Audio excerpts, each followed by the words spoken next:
بسم اللہ الرحمن الرحیم۔ السلام علیکم ورحمۃ اللہ وبرکاتہ۔ معزز سامعین، میں آپ کو اپنے یوٹیوب کے چینل میں خوش آمدید کہتی ہوں۔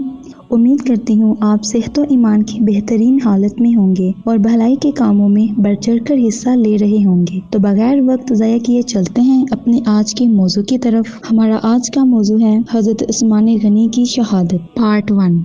آپ کی شہادت بلحاظ اپنی مظلومیت اور مصیبت کے، بلحاظ ان نتائج و متن کے جو اس شہادت سے پیش آئی، اس امت میں سب سے پہلی اور بے نظیر شہادت ہے۔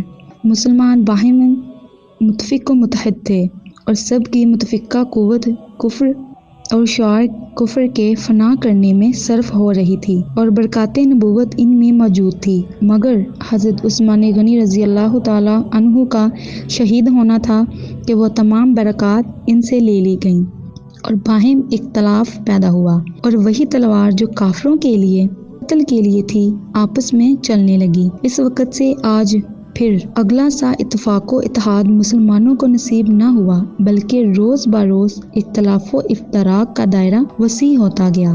حضرت عثمان غنی رضی اللہ تعالیٰ عنہ کی شہادت کے نتائج رسول خدا صلی اللہ علیہ وآلہ وسلم پہلے ہی بیان فرما دیے تھے۔ جن احادیث میں یہ پیشن گوئیاں ہیں وہ تو مثنوی کی حد تک پہنچ گئی ہیں، جن میں سے چند روایات حسب ذیل ہیں۔ روایت نمبر 1، عشرہ مبشرہ والی حدیث جو صحیح بخاری و مسلم اور حدیث کی دوسری کتابوں میں بھی ہے۔ اس حدیث میں ہے کہ جب حضرت عثمان غنی رضی اللہ تعالیٰ عنہ کی باری آئی تو آپ نے فرمایا کہ ان کو خوشخبری جنت کی سناؤ اس مصیبت پر جو ان کو پہنچے گی۔ روایت نمبر 2، حضرت ابن عمر رضی اللہ تعالیٰ عنہ سے کہ رسول صلی اللہ علیہ وآلہ وسلم نے ایک فتنہ کا ذکر فرمایا اور حضرت عثمان غنی رضی اللہ تعالیٰ عنہ کی طرف اشارہ کر کے فرمایا کہ یہ اس فتنہ میں ظلماً قتل کیا جائے گا۔ روایت نمبر 3، حضرت عائشہ صدیقہ رضی اللہ تعالیٰ عنہا سے روایت ہے کہ رسول خدا صلی اللہ علیہ وآلہ وسلم نے فرمایا کہ اے عثمان، اللہ تم کو ایک قمیص پہنائے گا، اگر لوگ اس کو اتارنا چاہے تو تم نہ اتارنا۔ روایت نمبر 4، حضرت کعب رضی اللہ تعالیٰ عنہ بن حجرہ سے روایت ہے کہ رسول خدا صلی اللہ علیہ وآلہ وسلم نے ایک فتنہ کا ذکر کر کے ایک نقاب پوش آدمی کی طرف اشارہ کیا اور فرمایا کہ یہ اس دن ہدایت پر ہوگا۔ میں نے دیکھا تو وہ حضرت عثمان تھے۔ میں ان کو رسول خدا صلی اللہ علیہ وآلہ وسلم کے سامنے لے گیا کہ آپ نے انہی کے متعلق فرمایا ہے؟ آپ صلی اللہ علیہ وآلہ وسلم نے فرمایا ہاں۔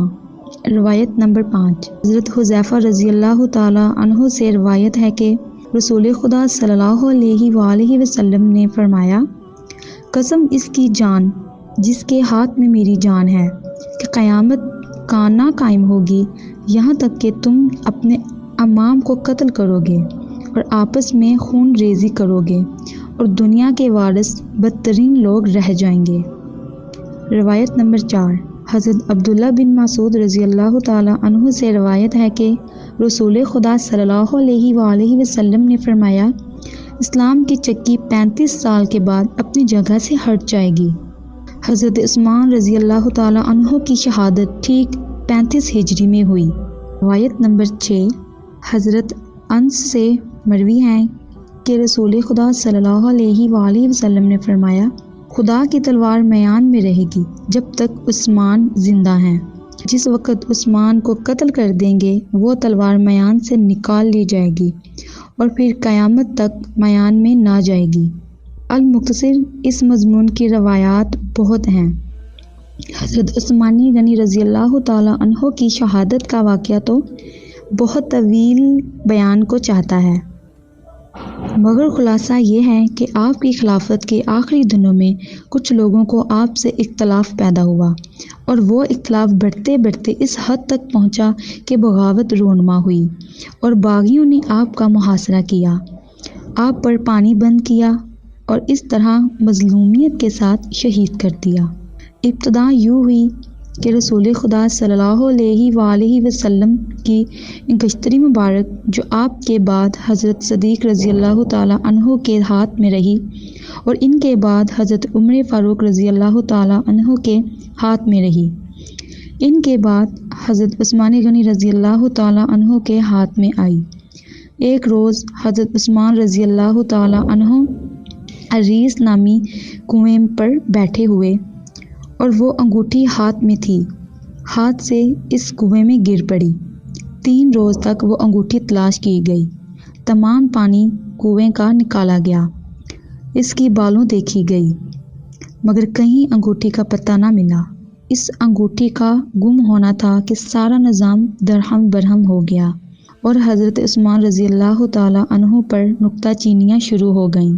سب سے بڑا اعتراض آپ پر یہ تھا کہ آپ نے اپنے خاندان کے لوگوں کو بڑے عہدوں پر فائز کر رکھا تھا۔ یہ ضرور ہے کہ یہ فعل آپ کا سیرت تسخین کے خلاف تھا اور نتیجہ بھی اس کا اچھا نہیں نکلا، لیکن شرعی طور پر اس فعل کو ناجائز نہیں کہہ سکتے۔ اسی قسم کے اور اعتراضات بھی آپ پر کیے گئے، مگر کوئی بھی جو شرعی طور پر قابل گرفت ہو سکے۔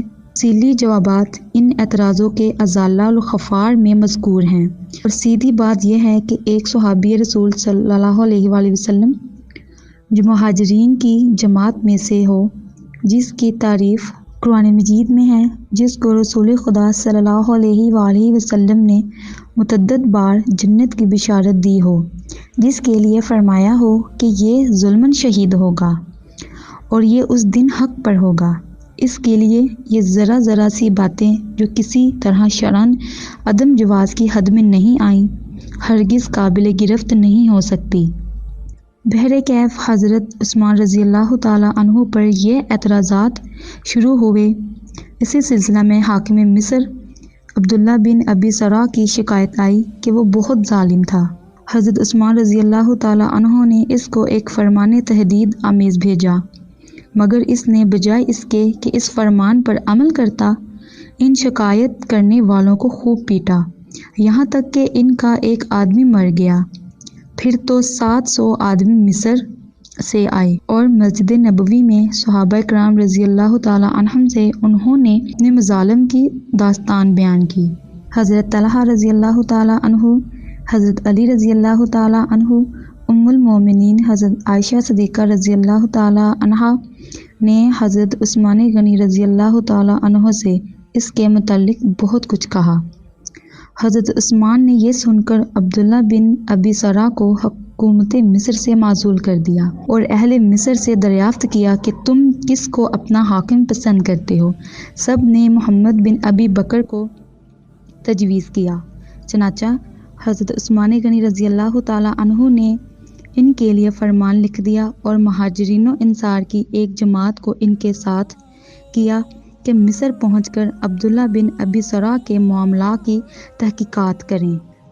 اب حضرت عثمان غنی کی شہادت پارٹ 2 بیان کرتی ہوں، تو چلتے ہیں پارٹ 2 کی طرف۔ یہ سب لوگ بجانب مصر روانہ ہو گئے، 3 منزلیں طے کر چکے تھے۔ چوتھی منزل پر انہیں ایک حبشی غلام ایک اونٹ پر سوار چلا جا رہا ہے۔ اس کی حالت ایسی ہے جیسے کوئی بھاگا ہوا شخص ہو یا کسی کی تلاش میں ہو۔ لوگوں نے اس غلام سے پوچھا کہ تو کہاں چلا جا رہا ہے؟ اس نے کہا، امیر المومنین نے مجھے حاکم مصر کے پاس بھیجا ہے۔ یہ سن کر محمد بن ابی بکر نے اس کو گرفتار کر لیا اور اس سے پوچھا کہ تو کس کا غلام ہے؟ تو کبھی وہ کہتا تھا کہ امیر المومنین کا غلام ہوں اور کبھی کہتا تھا کہ مروان کا غلام ہوں۔ اس سے دریافت کیا گیا کہ تیرے پاس کچھ تحریر ہے؟ تو اس نے انکار کیا، مگر تلاشی لی گئی تو ایک خط اس کے پاس سے برآمد ہوا۔ وہ خط کھولا گیا تو حضرت عثمان غنی رضی اللہ تعالیٰ عنہ کی طرف سے عبداللہ بن ابی سرا کے نام یہ مضمون تھا کہ محمد بن ابی بکر اور ان کے ساتھ جو لوگ آ رہے ہیں ان کو کسی ہیلا سے قتل کر دو، اور جو تحریر میری ان کے پاس ہے اس پر عمل نہ کرو۔ بدستور تم حکومت مصر پر قائم رہو، اور جو لوگ میرے پاس تمہاری شکایت لے کر آنا چاہیں ان کو میرے پاس مت آنے دو اور میرے حکم ثانی کا انتظار کرو۔ ان کو میرے پاس مت آنے دو اور میرے حکم ثانی کا انتظار کرو۔ اس خط کو دیکھ کر محمد بن ابی بکر اور ان کے ساتھیوں کے غیظ و غضب کی کچھ انتہا نہ رہی۔ سب لوگ مدینہ واپس آ گئے۔ حضرت طلحہ رضی اللہ تعالی عنہ، حضرت زبیر رضی اللہ تعالی عنہ، حضرت علی رضی اللہ تعالی عنہ، حضرت سعد رضی اللہ تعالی عنہ اور تمام صحابہ کرام کی جمع کر کے وہ خط سب کے سامنے پیش کیا۔ اس خط کو دیکھ کر سب کو نہایت رنج ہوا اور حضرت علی رضی اللہ تعالی عنہ اور ان کے ساتھ صحابہ کرام اس خط کو ماں اس غلام اور اونٹ کے لے کر حضرت عثمان غنی رضی اللہ تعالی عنہ کے پاس گئے اور ان سے پوچھا کہ یہ غلام آپ کا ہے؟ حضرت عثمان نے فرمایا ہاں۔ پوچھا کہ یہ اونٹ آپ کا ہے؟ تو حضرت عثمان غنی رضی اللہ تعالی عنہ نے فرمایا ہاں۔ پوچھا کہ اس خط پر یہ مہر آپ کی ہے؟ حضرت عثمان رضی اللہ تعالی عنہ نے فرمایا ہاں۔ پھر خط پڑھ کر سنایا کہ یہ مضمون آپ نے لکھوایا ہے؟ حضرت عثمان رضی اللہ تعالی عنہ نے قسم کھا کر فرمایا کہ نہیں۔ تمام صحابہ نے ان کی قسم پر یقین کر لیا کہ عثمان جھوٹی قسم نہیں کھا سکتے۔ خط پہچانا گیا تو معلوم ہوا کہ مروان کا لکھا ہوا ہے۔ لوگوں نے کہا کہ مروان کو ہمارے حوالے کیجیے تاکہ ہم اس معاملہ کی تحقیقات کریں۔ صحابہ کرام کے علاوہ دوسرے لوگوں نے کہا کہ عثمان کی طرف سے ہمارا دل صاف نہیں ہو سکتا، وقتیہ وہ مروان کو ہمارے حوالہ نہ کریں۔ اگر فی الواقعہ یہ فعل حضرت عثمان کا ہے تو ہم ان کو معزول کر دیں گے، اور اگر مروان کا ہے تو اس کے لیے جو فیصلہ مناسب ہوگا کیا جائے گا۔ مگر حضرت عثمان رضی اللہ تعالی عنہ نے مروان کے دینے سے انکار کر دیا۔ مروان ان کا قریبی رشتہ دار تھا۔ ان کی مروت نے گوارا نہ کیا کہ مروان کو اپنے اختیار سے ایذا پہنچائیں۔ غالباً وہ اس کے بعد کسی مناسب تدبیر سے مروان کو علیحدہ کر دیتے، مگر صحابہ کرام تو جا کر اپنے گھروں میں بیٹھ رہے اور اہل مصر نے حضرت عثمان رضی اللہ تعالی عنہ کے گھر کا محاصرہ کر لیا اور ان پر پانی بند کر دیا گیا۔ جب حضرت علی رضی اللہ تعالی عنہ کو یہ خبر ملی تو ایک مرتبہ انہوں نے تھوڑا سا پانی بھیجا، حضرت عثمان تک پہنچا اور کئی آدمی لے جانے کی وجہ سے زخمی ہوئے۔ حضرت علی نے یہ بھی فرمایا کہ ہم صرف یہ چاہتے تھے کہ مروان صرف ہمارے حوالے کر دیا جائے، لیکن حضرت عثمان رضی اللہ تعالی عنہ کا قتل کرنا اس کو ہم کسی طرح گوارا نہیں کر سکتے۔ اور حضرت حسنین رضی اللہ تعالی عنہ کو حکم دیا کہ تم دونوں تلوار لے کر عثمان رضی اللہ تعالی عنہ کے دروازے پر کھڑے نہ ہو کہ کسی کو اندر نہ جانے دینا۔ حضرات طلحہ رضی اللہ تعالی عنہ اور زبیر رضی اللہ تعالی عنہ اور چند اور صحابہ کرام نے اپنے صاحبزادوں کو حفاظت کے لیے بھیج دیا۔ بلوائیوں نے تیر اندازی شروع کی۔ ایک تیر تو مروان کے لگا، باقی تیر حفاظت کرنے والوں کے لگے۔ حضرت امام حسن رضی اللہ تعالی عنہ خون میں نہا گئے۔ محمد بن طلحہ بھی زخمی ہوئے۔ حضرت علی رضی اللہ تعالی عنہ کے غلام کنبر کے زخم بھی ہو لگے۔ یہ حال دیکھ کر لوگوں سے محمد بن ابی بکر نے کہا کہ یہ بات اچھی نہیں ہوئی، اندیشہ ہے کہ بنی ہاشم ہمارے مقابلے پر آ جائیں، لہٰذا اب جلدی کرو، میرے ساتھ چلو، آؤ پشت کی دیوار سے پھاند کر چلیں اور عثمان کو قتل کر دیں۔ چنانچہ ایسا ہی کیا گیا۔ دو شخص ان کے ہمراہ پشت کی دیوار سے مکان کے اندر پھاندے۔ سب سے پہلے محمد بن ابی بکر حضرت عثمان کے پاس گئے اور آپ کی ریش مبارک پکڑ لی۔ حضرت عثمان نے فرمایا کہ اے محمد بن بکر، اگر تمہارے والد حضرت صدیق رضی اللہ تعالی عنہ تم کو میرے ساتھ یہ برتاؤ کرتے ہوئے دیکھتے تو خدا کی قسم ان کو بڑا رنج ہوتا۔ یہ سن کر محمد بن ابی بکر کے ہاتھوں میں لرزہ پیدا ہو گیا اور وہ پیچھے ہٹ گیا، مگر وہ دونوں شخص جو ان کے ساتھ تھے انہوں نے امیر المومنین کو ذبح کر دیا۔ ان کی بی بی صاحبہ حضرت نائلہ نے بہت شور کیا مگر ان کی آواز باہر تک نہ سنی گئی۔ آخر کوٹھے پر چڑھ کر انہوں نے آواز دی کہ اے لوگو، امیر المومنین شہید ہو گئے ہیں۔ یہ آواز سن کر لوگ اندر گئے تو دیکھا کہ آپ شہید ہو گئے اور قاتل پشت کی دیوار سے کود کر بھاگ گئے۔ حضرت علی مرتضیٰ رضی اللہ تعالی عنہ آئے اور انہوں نے اپنے دونوں صاحبزادوں کو مارا کہ تم دونوں دروازے پر کھڑے رہے اور امیر المومنین شہید کر دیے گئے۔ حسین رضی اللہ تعالی عنہ نے کہا کہ ہم کیا کر سکتے تھے، قاتل دروازے سے نہیں گئے بلکہ مکان کی پشت سے گھر کے اندر داخل ہوئے۔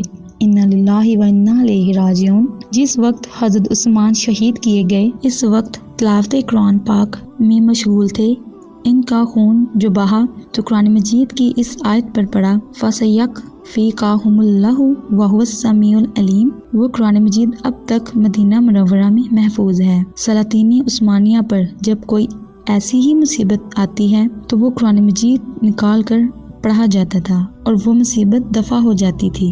شہادت سے کچھ پہلے حضرت عثمان رضی اللہ تعالی عنہ بالا خانے پر تشریف لے گئے اور چند صحابہ کرام کو آپ نے پکارا۔ وہ لوگ بلا دیے گئے۔ آپ نے بطوراً تمام حجت کے چند احادیث رسول خدا صلی اللہ علیہ وآلہ وسلم کی جو آپ کے فضائل کے متعلق تھیں پڑھی اور صحابہ کرام سے پوچھا کہ یہ حدیثیں رسول خدا صلی اللہ علیہ وآلہ وسلم سے آپ لوگوں نے سنی ہیں یا نہیں؟ سب سے تصدیق کی۔ اس کے بعد انصار نے کہا کہ اے امیر المومنین، آپ کی مظلومیت اب انتہا کو پہنچ گئی ہے، ہم سے نہیں دیکھی جاتی، اگر آپ حکم دیں تو ان باغیوں کو ہم ابھی تہ و تیگ کر دیں۔ آپ نے فرمایا میں اس کو پسند نہیں کرتا کہ میرے حکم سے کسی لا الہ الا اللہ پڑھنے والوں کو خون بہایا جائے۔ لوگوں نے کہا پھر آپ خلافت سے دستبردار ہو جائیں۔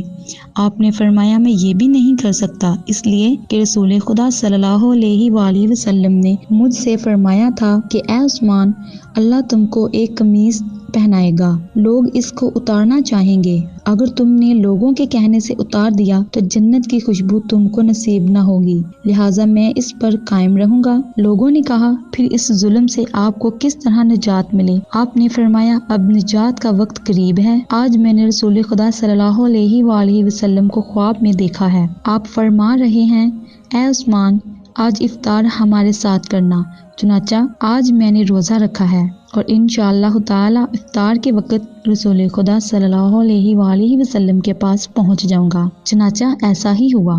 حضرت عثمان رضی اللہ تعالی عنہ کو شہید کرنے کے بعد وہ لوگ دوڑتے ہوئے حضرت علی کے پاس گئے کہ ہم آپ کو خلیفہ بناتے ہیں، آپ ہم سے بیعت لیجئے۔ آپ نے فرمایا یہ کام تمہارا نہیں ہے، اہل بدر جس کے ہاتھ پر بیعت کر لیں گے وہی خلیفہ ہوگا۔ چنانچہ وہ لوگ اصحاب بدر کو بلا لائے، سب نے بالاتفاق کہا کہ اب آپ سے زیادہ کوئی مستحق خلافت نہیں۔ آپ نے فرمایا مجھے اللہ سے حیا آتی ہے کہ عثمان شہید کر دیے گئے اور ان کو دفن بھی نہیں کر دیا جاتا اور میں بیعت لے لوں۔ آپ کے اس فرمانے سے لوگوں نے دفن کی اجازت دی۔ اس کے بعد حضرت علی رضی اللہ تعالی عنہ کے دست مبارک پر بیعت شروع ہوئی۔ اکثر صحابہ کرام نے رغبت و بیعت کی، مگر بعض صحابہ کرام پر ان بلوائیوں نے زور ڈالا کہ جلدی بیعت کرو ورنہ ہم تم کو بھی ختم کر دیں گے۔ حضرات طلحہ و زبیر رضی اللہ تعالی عنہ کے ساتھ یہی معاملہ کیا گیا۔ حضرت عثمان کے شہید ہوتے ہی فتنوں نے چاروں طرف سے گھیر لیا اور عجیب و واقعات رونما ہونے لگے۔ اکابر صحابہ نے آپ کی مداح و ثنا میں بہت کچھ بیان فرمایا، یہاں ان میں سے چند اقوال نقل کیے جاتے ہیں۔